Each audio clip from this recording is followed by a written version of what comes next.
Vous êtes directrice des relations publiques au sein de l'association PEN ASBL Luxembourg. C'est une association qui lutte pour la liberté d'expression. Avant de vous faire réagir aux événements, jusqu'à présent, vous avez utilisé un pseudo, c'est Assa Lattaï. Absolument. Voilà, pour des raisons de sécurité. Mais là, vous avez décidé de sortir de l'ombre. Pourquoi? Absolument, parce que l'époque n'est plus à la tempérance. Officiellement, nos frères et sœurs sont en train de mourir. Notre armée de libération israélienne et américaine met sa vie en jeu. Donc la moindre des choses, c'est que nous aussi, nous sortons de l'ombre et nous nous affichons ouvertement. Voilà, et c'est assumé.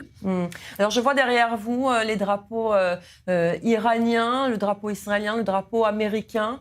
On imagine évidemment que, comme beaucoup d'Iraniens à l'étranger, en dehors d'Iran, les opposants au régime des Mollahs, vous voyez positivement cette opération américano-israélienne contre le régime des Mollahs. Absolument, non seulement positivement, mais c'est une libération qu'on espérait depuis tellement longtemps. Nous déclarons l'armée israélienne depuis 2022 étant notre armée de libération à nous.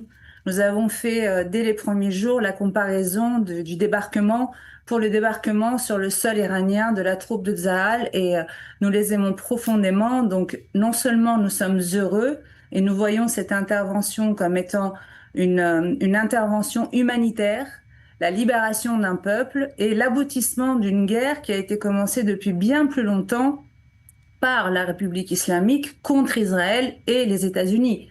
Eux, ils ont commencé cette guerre depuis 47 ans. Aujourd'hui, les États-Unis et Israël terminent une guerre déclenchée contre eux et contre le peuple iranien et par voie de fait contre les peuples du monde entier. Tout le monde devrait saluer et remercier le rôle protecteur que jouent ses alliés.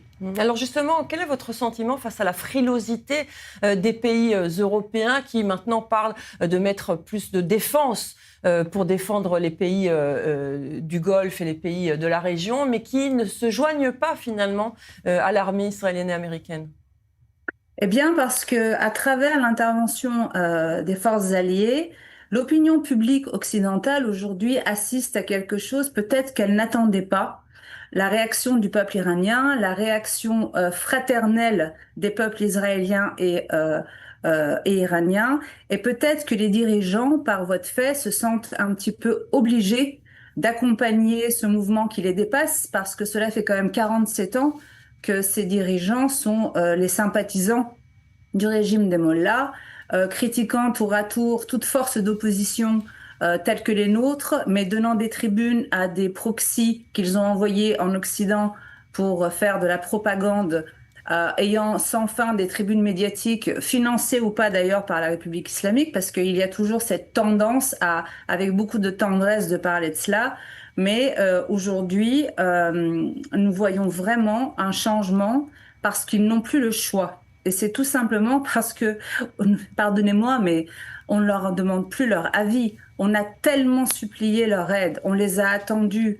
On a attendu de la France, on a attendu de la Grande-Bretagne, des États-nations européens, de la Commission européenne, du Parlement européen, qu'ils se soulèvent à côté du peuple iranien, mettant d'ailleurs le droit international sur la table. Et aujourd'hui, ils nous servent le droit international pour sauver la République islamique. Vraiment, vous savez, on n'attend plus rien de ces gens-là. C'est eux qui courent derrière deux grandes nations que sont Israël et les États-Unis. Mais vous savez, les gens ne sont pas dupes. Les alliés d'hier, nous savons qui sont nos partenaires, nous savons qui sont nos amis d'aujourd'hui et nos futurs partenaires de demain. Et tant mieux si l'opinion publique européenne se réveille et se rend compte qu'elle est manipulée depuis des décennies.